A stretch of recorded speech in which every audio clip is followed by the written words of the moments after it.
हमें वही मंजूर है अगर वो नेताओं पे भी लागू होगा।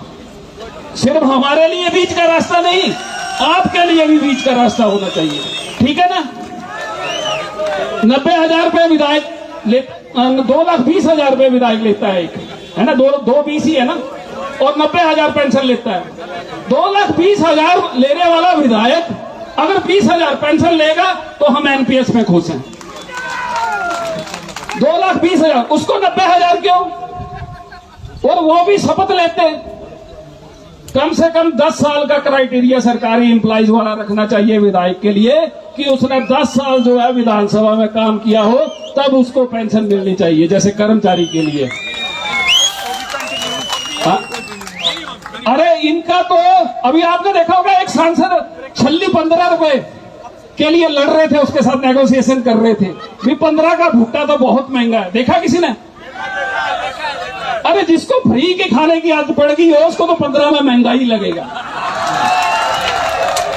सही बात है ना? हर चीज फ्री, लग्जरी फ्री। आप यहां सर्किट हाउस है, चले जाओ, मैं हैरान रह गया। 5 रुपए का चाय का कप, 10 रुपए की कॉफी, 70 रुपए का चीज चिल्ली, 70 रुपए का चिली चिकन। यार कमाल है, कहां से गरीब है ये तो पूरे मजे ले रहे हैं। ऐसे कार्ड डालो, लाइटें जल जाती है खुद ही, और किराया कितना 500 रुपया। यार मजे तो 10 गुना तो वो वैसे कमा रहे हैं।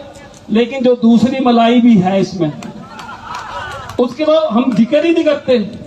जो ये अंग्रेज चले गए और उसके बाद ये राजपाट जो तुम बने हुए हैं ना, इसके 10-10, 20-20 जो है बंदे लेके चलते हैं। 2 बंदों या 3 बंदों से ज्यादा आपको नहीं मिलेंगे, और कर्मचारी घर में घुसने नहीं देंगे, और जनता आम घुसने नहीं देगी। आज की डेट में 1200 का सिलेंडर आ रहा है, सब्सिडी कितनी आ रही है सब जानते हैं। चलो हम तो कोई नहीं, हम तो कर्मचारी हैं, हमें डीए मिल रहा है, सब कुछ मिल रहा है, हम इन चीजों पे नहीं बोलते हैं। लेकिन एक रिटायर कर्मचारी को क्या दे रहे हैं आप एनपीएस के, वो कैसे गुजारा कर रहा है, ये हमारा दर्द है। इसलिए हम सिलेंडर का भाव बता रहे हैं, बिजली का भाव बता रहे हैं। आप बड़े बड़े होर्डिंग देखो, हर मोड़ पे मोदी जी और जयराम जी बैठे हुए, ऐसे हर मोड़ पे पोस्टर दिखता है ना। अरे पुरानी पेंशन बहाल करो, हम गले में लटका के घूमेंगे आपके पोस्टर। आपको लगाने की जरूरत नहीं है, हम गले में डाल के घूमेंगे और हम बोलेंगे जयराम जी। इस बात के क्या लगाते हैं नारे वो चमचे हमारे, बार बार जयराम कुछ ऐसा लगाते हैं। हाँ, एक राम आया, राम गया, राम को नहीं क्या होगा। तो जब कर देंगे तो हम करेंगे, सीधी सी बात है। तो ये पोस्टर लगाने की आपको जरूरत नहीं पड़ेगी, बड़े बड़े होर्डिंग। आप पुरानी पेंशन बहाल करें। 1,35,000 कर्मचारी हैं हम, 1,35,000 कर्मचारी नहीं है, परिवार है। और आप बहाली करिए। आपके नेता पाला बदल के कोई कांग्रेस से बीजेपी में घुस जाता है, हमने तो वोट ही बदलना है। ठीक है ना? तो करिए और मिशन रिपीट करिए, नहीं तो हमारा संघर्ष, हम कोई ये थोड़ी है कि ये दो महीने बाद तो ये रिटायर होंगे। हमारी तो नौकरी है अभी, है ना? हमने तो कई रिटायर करने हैं इनके जैसे। और इस बार जिसको हराओ ना, उसको दोबारा ना कभी जिताना, उसको पेंशन लगवा दो परमानेंटली। आप वो पूरी उम्र पेंशन खाए और लास्ट में जाके वो मतलब विधानसभा में दोबारा ना पहुंच पाए। और उसको ये चीज हमेशा याद रहे कि कर्मचारियों ने जो आंदोलन इस सरकार में किए हैं, वो एक याद, उसके एक नसूर बन के उसमें कि मैंने वहां पेंशन बहाली कर दी होती तो आज मैं घर में नहीं बैठा। और जिसने कर्मचारियों से पंगा लिया है वो घर में बैठा है, इतिहास गवाह है, खासकर हिमाचल का। और आज फिर हम चेतावनी देके जा रहे हैं, आखिरी चेतावनी देके जा रहे हैं कि 2:30 बजे आके या तो जय जयकार करवाइए, या हमसे हाथ डलवाइए, या फिर हम उधर आके जय जयकार दूसरे ढंग से करते हैं। धन्यवाद। जय हिंद, जय भारत। कर्मचारी एकता जिंदाबाद। बहुत ही बेहतरीन तरीके से अपनी बात रखते हैं राजेंद्र मिन्हास जी। एक बार जोरदार तालियां होनी चाहिए इनके लिए। और लीजिए एक और गुजारिश की, जितने भी हमारे यहाँ पर रिटायर्ड कर्मचारी हैं, जितने भी रिटायर्ड कर्मचारी हैं, वो चाहे हमारा आंदोलन 5 बजे तक रहे, आप राज्याध्यक्ष जी से जरूर मिलके जाएं, क्योंकि कुछ मीडिया के बंधु और कुछ हमारे राज्याध्यक्ष जी आपसे विशेष वार्ता करना चाहते हैं। और जो पीछे की तरफ से लोग बैठे हैं, जहां तक मेरी आवाज जा रही है, आप कृपया सामने आए। अब सामने आने वाला समय आ चुका है, क्योंकि इस बार सरकार ने क्या किया है, बैरिकेड भी पहले लगा दिया ताकि हमारे लोगों की जो जनसंख्या है वो ज्यादा ना दिखे। पहले जो संख्या हमारी वो ज्यादा ना लगे, तो जो पीछे लोग हैं वो आज आगे आ जाएं। कार्यक्रम को आगे बढ़ाते हुए मैं गुजारिश करूंगा, हमारे बीच में है सरला बरसंडा जी, कृपया आप मंच पर आए और अपने विचार प्रस्तुत करें। सरला बरसंडा जी, जोरदार तालियों से स्वागत कीजिए प्लीज। मुझे राहत इंदारी की वो पंक्तियां याद आ रही है। कुछ परिवर्तन किया है, क्षमा प्रार्थी हूँ। खिलाफ है होने दो, खिलाफ है होने दो, जान थोड़े है। खिलाफ है होने दो, जान थोड़े है। लगेगी आग तो आएगे घर कई जद में, लगेगी आग तो आएगे घर कई जद में। यहाँ पर कोई एनपीएस का मकान थोड़ी है, यहाँ पर कोई एनपीएस कर्मचारियों का ही मकान थोड़ी है। आदर के योग्य प्रदेश अध्यक्ष, महासचिव, एनपीएस संस्थापक, आदरणीय एपीपीटीएफ के महासचिव संजय पीसी जी, सभी जिलाध्यक्ष, आदरणीय जयराम ठाकुर जी से मैं एक बात कहना चाहती हूँ इस मंच के माध्यम से। मान्यवर प्रदेश का कर्मचारी बार बार आपके दरबार पर झोली फैलाए खड़ा है। मान्यवर, आपने प्रदेश के कर्मचारियों को बार बार खाली हाथ लौटाया है। धर्मशाला में आपने कमेटी का आश्वासन देकर जो है कर्म किया है। मान्यवर, यह प्रदेश का कर्मचारी है, राष्ट्र निर्माण में इसका कर्मचारियों की पेंशन बहाल कर दे, नहीं तो कर्मचारी विधानसभा की ओर कूच करने में गुरेज नहीं करेगा। आप हमारे संवैधानिक अधिकारों को लागू करिए। हम जो इस रैली को स्वागत रैली में परिवर्तन कर देंगे। मानवर, इतिहास गवाह है, इतिहास के पन्नों को पलट कर देखिए। 2017 कांग्रेस ने देखा, 2017 कांग्रेस ने देखा, 2022 आप भी देखेंगे, 2022 आप भी देखेंगे। प्रदेश का कर्मचारी तैयार बैठा हुआ है। प्रदेश के कर्मचारियों को इतना नियत्था न समझे, वो शांति प्रिय धरना बार बार आपके दरबार पर दे रहा है। बार बार वो संवाद के माध्यम से सरकार से बात कर रहा है, लेकिन आपकी तरफ से कोई भी ऐसा आश्वासन नहीं मिला है। मान्यवर, आज लाखों की तादाद में प्रदेश का कर्मचारी आपके दरबार में खड़ा है। मैं आखिरी में वो जिनके हाथ में हर वक्त छाले रहते हैं, आवाज उन्हीं के दम पर महल वाले रहते हैं। है सर भी बहुत, बाजू भी बहुत है। से गुजारिश है, आप आए, हम आपके लिए रेड कारपेट बिछाएंगे। और एक बार और बात मैं कह दूं, क्योंकि हम सब लोगों ने भारत की शान राष्ट्रीय ध्वज अपने साथ ले रखे हैं और राष्ट्रीय ध्वज वीरता और साहस का प्रतीक है, तो हम अपने झंडे को ऊंचा रखेंगे और किसी भी प्रकार की जो फ्लैग कोड है उसका उल्लंघन नहीं होने देंगे, ये हम विश्वास रखते हैं। और लीजिए, आपके बीच में आ रहे हैं बहुत ही दमदार व्यक्तित्व, अशोक जी, जिला प्रधान सोलन। आप आए और अपने विचार रखें। अशोक कुमार जी, जोरदार तालियों से स्वागत कीजिए प्लीज। भारत माता के, भारत माता के। मंचासीन प्रदेश एनपीएसईए के प्रदेश अध्यक्ष प्रदीप ठाकुर जी, प्रदेश के कोने कोने से, प्रदेश के दूर दराज के क्षेत्रों से आए मेरे पेंशन बहिन साथियों, आज इस चौड़ा मैदान में आप सभी का स्वागत है। धन्यवाद करता हूं कि बहुत शालीनता से इस रैली को जो है पूरा किया गया। और जो हमारे मुख्यमंत्री महोदय हैं, उन्होंने भी हमारे से आग्रह किया था और हमें निमंत्रण दिया था कि आप एक बार शालीनता से आके तो देखो। और हम उसी उम्मीद के साथ आए हैं और बिल्कुल शालीनता के साथ आए हैं। पहले भी आए थे, लेकिन आपके आदेशों से उस रैली को कुछ और रूप दे दिया गया। लेकिन आज हम शालीनता से आए हैं।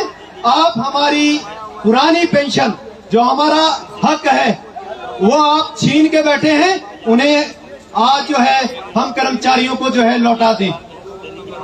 साथियों, इस मंच के माध्यम से मैं उन 68 एमएलए जो नालायक हैं, उनको भी एक संदेश देना चाहूंगा कि आपके द्वारा जो है हमारे को आज इस ऐतिहासिक मैदान में बिठाया गया है।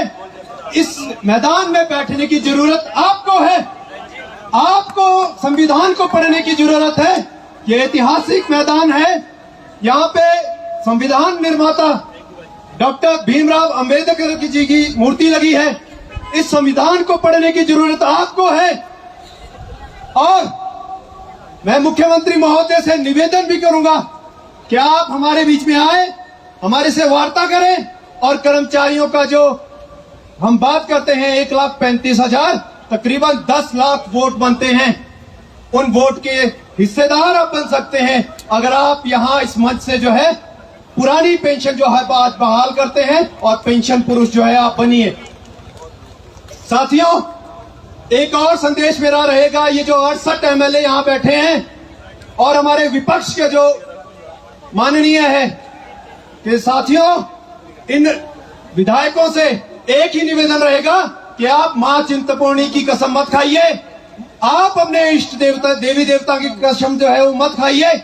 आप सिर्फ इतना कर दीजिए कि आज ये संकल्प लीजिए और आज जो है विधानसभा में अपनी पेंशन को भी छोड़ दें कि जब तक कर्मचारियों के पेंशन बहाल नहीं होती है, हम भी जो है पेंशन नहीं लेंगे। हम आप पे पूरा विश्वास करेंगे। और ये कर्मचारी वर्ग एक बार जिसका एहसान ले लेता है, उसको जो है उसको पूरा करता है। और हमारी वोट जो है आपके साथ जाएगी। आप जैसा भी निर्णय करेंगे हम आपके साथ है। लेकिन देवी देवताओं की कसम जो आप खा रहे हैं, हम उस पर विश्वास करने वाले नहीं हैं। आप अपनी पेंशन छोड़िए, आप पेंशन छोड़ेंगे और आप 10 मिनट में वो कारनामा कर दीजिए जो ये 10 दिन की बात कर रहे हैं। साथियों, समय बहुत हो चुका है। आपके ऐशो आराम के लिए आप जो है कर्ज ले रहे हैं और उसका ठीकरा कर्मचारियों पे जो है वो फोड़ते हैं। शर्म आनी चाहिए आपको। 64,000 का कर्जा आपने लिया है, आपकी देनदारी बनती है। हमारी हिस्सेदारी पेंशन की है, वो आप यहाँ के बहाल करो। मेरा यही निवेदन रहेगा कि मुख्यमंत्री महोदय आप आए, नहीं तो हम आ रहे हैं। धन्यवाद। धन्यवाद अशोक ठाकुर जी। अब जरा जोर का नारा लगाएं। एक ही लक्ष्य, एक ही नारा, एक ही लक्ष्य, एक ही नारा, पुरानी पेंशन बहाल करो, पुरानी पेंशन बहाल करो। OPS come back, OPS come back, NPS go back, NPS go back. साथियों, पुरानी पेंशन की लड़ाई, स्वाभिमान की लड़ाई, सामाजिक सुरक्षा की लड़ाई, अपने अधिकार की लड़ाई, मान सम्मान की लड़ाई, जिसे हर हाल में हमें पाना है, जीवन को खुशहाल बनाना है। आपका ये जनसमूह जो ये दर्शाता है कि आप पुरानी पेंशन के लिए आए हैं और सरकार को आप मजबूर कर रहे हैं, सरकार सोचने पे मजबूर हुई है। अब जैसे अभी साथियों ने कहा कि 68 के 68 विधायक अभी अंदर बैठे हैं विधानसभा के अंदर, और शायद ये जरूर मुख्यमंत्री महोदय निर्णय लेने वाले होंगे कि इतने बड़े जनसमूह को अगर आप नजरअंदाज करते हैं तो मैं समझता हूँ बहुत बड़ी नाइंसाफी होगी। मैं मंच पर बुलाने जा रहा हूँ जिला चंबा के तेज तरार धुआंधार जिन्हें हम कह सकते हैं आकर्षक व्यक्तित्व भाई सुनील जरियाल जी। सुनील जरियाल आगे बढ़ो, सुनील जरियाल आगे बढ़ो। धन्यवाद सर। एक नारा बोलेंगे, कर्मचारी एकता। जोर से बोले, जो बैरिकेड के साथ साथी खड़े हैं कृपया करके अगर मेरी आवाज आ रही हो तो जोर से बोले, कर्मचारी एकता। दोनों हाथ उठा के बोले, कर्मचारी एकता। बहुत बढ़िया। मैं यहां बैठा था, सभी जिलाध्यक्ष बारी बारी बोल गए। मैं सोच रहा था कि धन्यवाद करने के लिए जाता हूं अब, क्योंकि बात एक ही है ओल्ड पेंशन बहाली की, और एक व्यक्ति उस पर कितना बोलेगा। 11 जिला प्रधान बोल गए हैं, हमारी मातृशक्ति बोल गई है, तो मैं तो धन्यवाद के लिए आया हूं। लेकिन इससे पहले जैसे यहां पहुंचा, यहां पर हमारे सामने संविधान निर्माता डॉक्टर भीमराव अंबेडकर जी की प्रतिमा है। इसको देखकर चिंतित हो गया, मन व्यथित हो गया। सबसे पहले तो नमन करूंगा इनको और इनके सहयोगियों को जिन्होंने संविधान बनाया। उस संविधान की बदौलत हम लोग आज यहाँ पर बैठ पाए हैं, लेकिन यहाँ तक पहुँचने के लिए भी संविधान के नियम की धज्जियां उड़ाई गई और परे तभी चौक से हमारे साथियों को रोक दिया गया। तभी चौक से गाड़ियां रोक दी गई, कर्मचारियों को रोक दिया गया। सरेआम संविधान के नियमों की उल्लंघना इस प्रदेश सरकार ने की। हमारे कर्मचारी साथियों को वहां से तभी चौक से पैदल होते हुए आना पड़ा, और हम खुद बोल के आए किन्नौर जा रहे हैं, तब जाके हमारी गाड़ी आगे आई। किन्नौर का बहाना लगा के हम यहां तक पहुंचे हैं। तो सरकार आप सोच लीजिए कि हम यहां पहुंच सकते हैं तो हम कहीं भी पहुंच सकते हैं। आप सभी साथियों को, जज्बे को आपको नमन करता हूं कि आप लोग पैदल तभी चौक से यहां तक पहुंचे हैं। आप सभी को शुभकामनाएं। आप सभी प्रबुद्ध लोग हैं। अंबेडकर जी की प्रतिमा देख के मन में ख्याल आया कि अगर ये संविधान ना बना होता तो ये तो हमें वहीं से उठा के फेंक देते, जेल में बंद कर देते।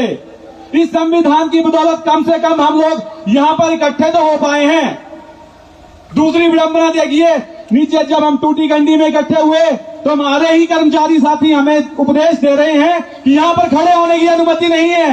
अरे भाई साहब, आपको पूछता हूं मैं कि स्वतंत्र देश के नागरिक क्या सड़क के किनारे खड़ा भी नहीं हो सकते? जवाब दें। संविधान आपने नहीं पढ़ा है, हम लोगों ने भी पढ़ा है। आप अपनी ड्यूटी कर रहे थे, हम भी अपना कर्तव्य निभा रहे हैं।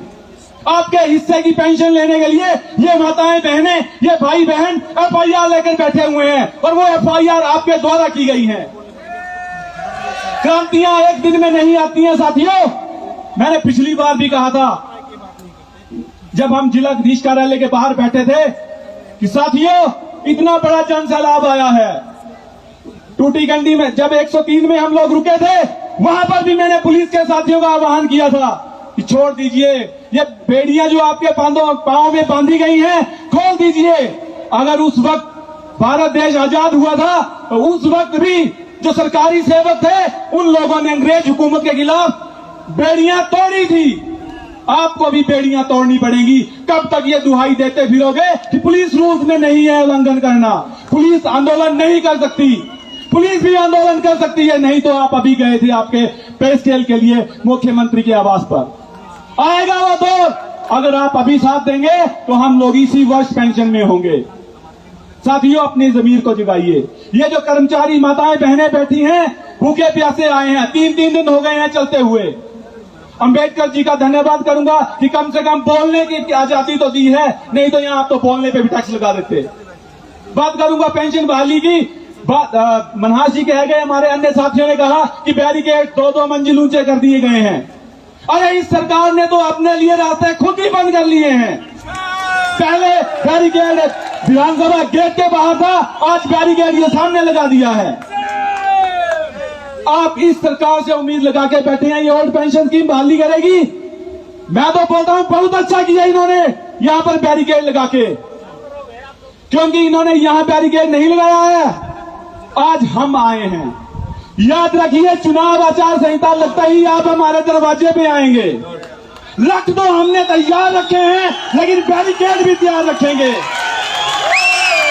हर एक साथी अपने घर का दरवाजा ऐसे ही बैरिकेड की तरह बंद करेगा और आपको लठ मार के नहीं भगाया तो याद रखिएगा।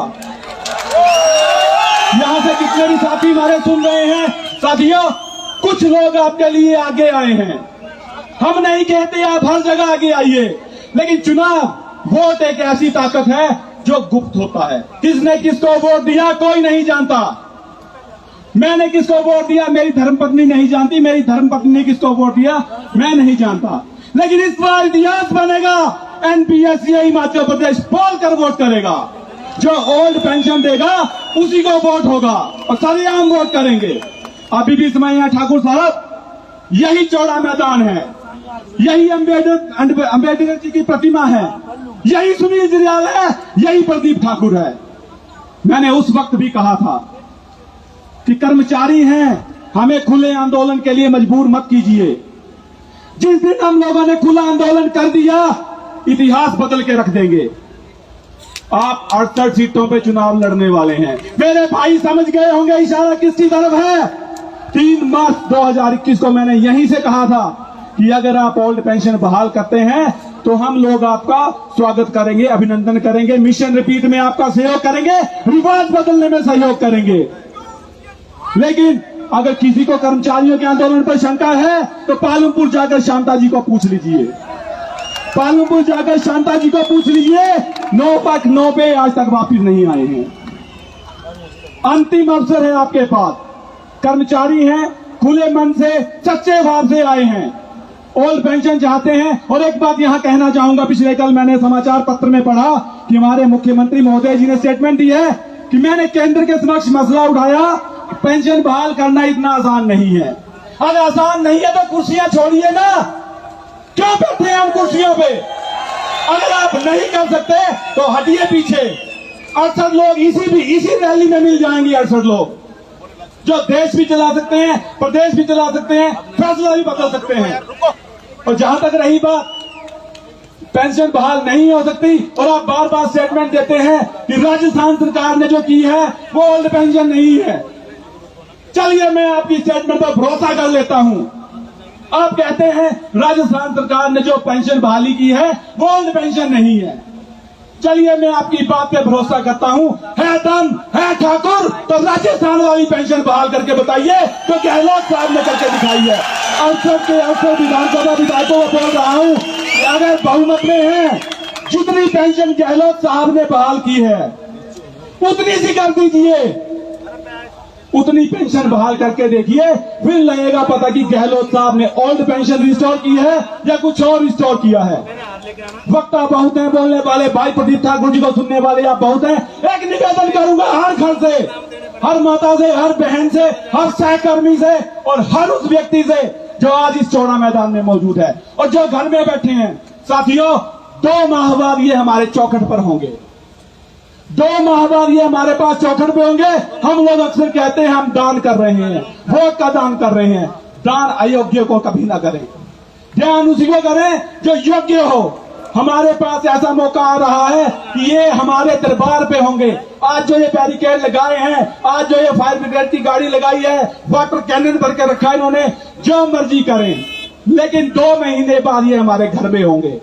कोई कसर मत छोड़ना, आपको कसम लगे हर कर्मचारी की, कोई कसर मत छोड़ना। अभी हम सौहार्दपूर्ण माहौल में हैं। अरे इनको तो हमने पहले ही संदेश दे दिया था। जिस दिन राम मंदिर में हमने अनुष्ठान किया, हवन का आयोजन किया था, उसी दिन कह दिया था कि ठाकुर साहब बुला बुला के धन्यवाद बहुत कर लिए आपने, बुला बुला के धन्यवाद बहुत कर लिए आपने। एक बार एनपीएससीए गले लगा के देखिए, एक बार एनपीएससीए गले लगा के देखिए और रास्ते खुले रखिएगा, रास्ते खुले रखिएगा। पिछली बार 103, आगे आपने दूसरा बैरिकेड, फिर विधानसभा के बाहर बैरिकेड, और इस बार तो आपने हद ही कर दी। तभी चौक से लेकर सिजल के बाहर तक आप लोगों ने बैरिकेड लगवा दिए।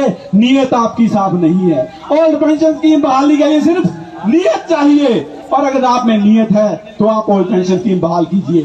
और एक अंतिम बात कहना चाहूंगा, समय ज्यादा ले लिया। आप इस प्रदेश के मुख्यमंत्री हैं, आपको इस प्रदेश की जनता ने चुना है। और उन 68 विधायकों को भी इस प्रदेश की जनता ने चुना है। मीडिया बंधुओं से चाहूंगा कि कल ये बात आप प्रमुखता से छापें। चुनाव तो आप लड़ते हैं स्थानीय मुद्दों पे, चुनाव तो लड़ते हैं आप स्थानीय लोगों से, चुनाव के लिए वोट तो करते स्थानीय लोग हैं। जब मुद्दों की बात आती है तो आप में राष्ट्र प्रेम की भावना जग जाती है, आप राष्ट्रीय पार्टी की ओर चल पड़ते हैं। अगर आपने इस प्रदेश में चुनाव लड़ना है, इस प्रदेश के कर्मचारियों के, आम जनता के वोट लेने हैं, तो फैसले भी यहीं के लोगों की सुविधा के अनुसार लेने पड़ेंगे, अन्यथा इतिहास बदल देंगे। स्थानीय लोगों के मुद्दे हैं, स्थानीय लोगों की भावना है, पार्टी को एक तरफ रखिए और कर्मचारी और आम जनता को एक तरफ रखिए। पार्टी भक्ति वहां ऑफिस में जाके निभाइए, लेकिन कर्मचारियों और आम जनता के साथ है ऐसा दुर्व्यवहार मत कीजिए।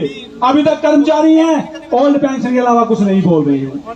जिस दिन हम लोगों ने महंगाई, बेरोजगारी और सामाजिक समस्याओं पे बोलना शुरू कर दिया, आपको आपके घरों से निकलना बाहर कर देंगे। नहीं तो श्रीलंका का उदाहरण देख लीजिए, श्रीलंका में क्या हो रहा है, वो आंदोलन खड़ा कर देंगे। इन्हीं शब्दों के साथ मैं अपनी वाणी को विराम देता हूं, लेकिन इतना निवेदन फिर करूंगा, इस बार वोट सोच समझ के कीजिएगा। जय हिंद, जय एनपीएससी, जय कर्मचारी। कर्मचारी एकता जिंदाबाद, कर्मचारी एकता जिंदाबाद, प्रदीप ठाकुर जिंदाबाद, एनपीएससी जिंदाबाद। आदरणीय साथियों, जैसा कि हमने पहले भी जब जब आपने अपनी शक्ति को दिखाया है, जब जब कर्मचारियों ने शक्ति का प्रदर्शन किया है, तो यकीन रखिए कि सरकारें हिली हैं। आज भी हम सबकी बात सरकार तक पहुंची है और माननीय मुख्यमंत्री महोदय ने हमारी तरफ से एक डेलीगेशन वार्ता के लिए बुलाया है। लेकिन साथियों, यकीन रखिए, माननीय प्रदीप ठाकुर जी की अध्यक्षता में जो डेलीगेशन अंदर जाएगा, या तो वो ओपीएस बहाल करके वापस आएगा या मुख्यमंत्री जी को साथ लेकर आएगा। लेकिन डेलीगेशन तब तक यहां से नहीं जाएगा जब तक आप एक वचन ना दे दें। बोलिए, तैयार है वचन देने के लिए कि जब तक हमारे अध्यक्ष और डेलीगेशन अंदर से वापस नहीं आता, हम यहां से एक कदम भी नहीं हिलेंगे। बोलिए, तैयार है कि नहीं है? फिर से बोलिए, जोर से बोलिए। भेजा जाना चाहिए कि नहीं चाहिए? या तो डेलीगेशन अंदर जाएगा तो ओपीएस लेकर आएगा, अन्यथा मुख्यमंत्री महोदय को यहां लेकर आएगा। आप बने रहिए। और मैं निवेदन करूंगा कि जितने भी हमारे जिला के अध्यक्ष हैं, 19 जिला के अध्यक्ष हमारे बीच में नहीं आ पाए हैं, उनके महासचिव जी हमारे साथ जाएंगे और माननीय राज्य अध्यक्ष जी और माननीय हमारे राज्य महासचिव, ये 14 लोगों का डेलीगेशन अंदर जा रहा है। एक बार जोरदार नारा बुलंद कीजिए। प्रदीप ठाकुर आगे बढ़ो, प्रदीप ठाकुर आगे बढ़ो। लेकिन ये आप वादा कीजिए कि जब तक प्रदीप ठाकुर वापस नहीं आए, आज ये विधानसभा का आखिरी सेशन है, आज कुछ करके जाएंगे या मर के जाएंगे, विश्वास हम लेकर जाएंगे।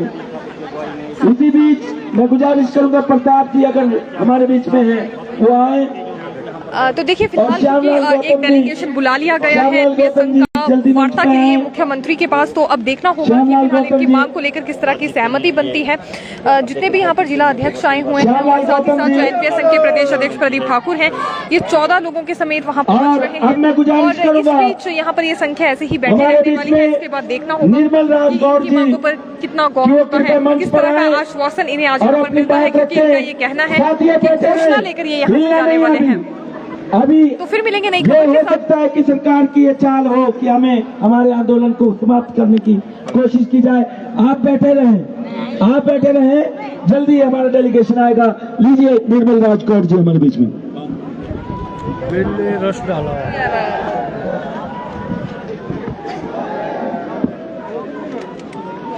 देखिए ये भारी तादाद आप देख सकते हैं, हजारों की संख्या में आज कर्मचारी पहुंचे हैं और एकमात्र इनकी मांग है कि ओल्ड पेंशन स्कीम को बहाल कर दिया जाए। अभी डेलीगेशन बुला लिया गया है। इस बीच मुख्यमंत्री के साथ क्या वार्ता होती है, ये सभी कर्मचारी यहीं खड़े होकर यहीं बैठकर जो है इसका इंतजार करने वाले हैं और हम भी यहाँ से आगे की ओर बढ़ रहे हैं। मेरा सभी साथियों से निवेदन है कि अभी ओल्ड पेंशन मिली नहीं है, अभी ओल्ड पेंशन मिली नहीं है, अभी सिर्फ डेलीगेशन जा रहा है। संयम बनाए रखे, संयम बनाए रखे। आपका संयम ओल्ड पेंशन लेके आएगा, इस बात की मैं आपको गारंटी देता हूँ। कृपया बैठ जाए। माता की आप सभी यहाँ प्रदेश के कोने कोने से आए हैं, ये गर्व होना चाहिए कि सरकार आना पड़ेगा, या तो माननीय जयराम जी को यहाँ आना पड़ेगा या उनको ओपीएस बहाल करनी पड़ेगी।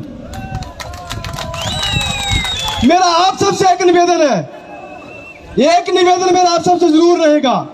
साथियों, आप सबको तब तक यहाँ बैठे रहना पड़ेगा जब तक एनपीएससी का नेतृत्व या सरकार से बात करके वापिस नहीं आता या माननीय मुख्यमंत्री यहाँ हमारे बीच नहीं आते। और एक बात मैं और स्पष्ट कर देना चाहता हूँ, सरकार अगर हमारी पुरानी पेंशन आज बहाल नहीं करती तो ये आंदोलन लगातार जारी रहेगा, यही जारी रहेगा और इसी मंच पर जारी रहेगा। क्या आप सब तैयार हैं? कितने साथी तैयार हैं? बोलिए भारत माता की, पुरानी पेंशन बहाल करो, पुरानी पेंशन बहाल करो। बहुत बहुत धन्यवाद। अगले महीने फिर आएंगे। धन्यवाद सर। अब इसके बाद निर्मल राज गौड़ जी अपने विचार व्यक्त करेंगे। अगले महीने फिर आ जाएंगे। साथियों,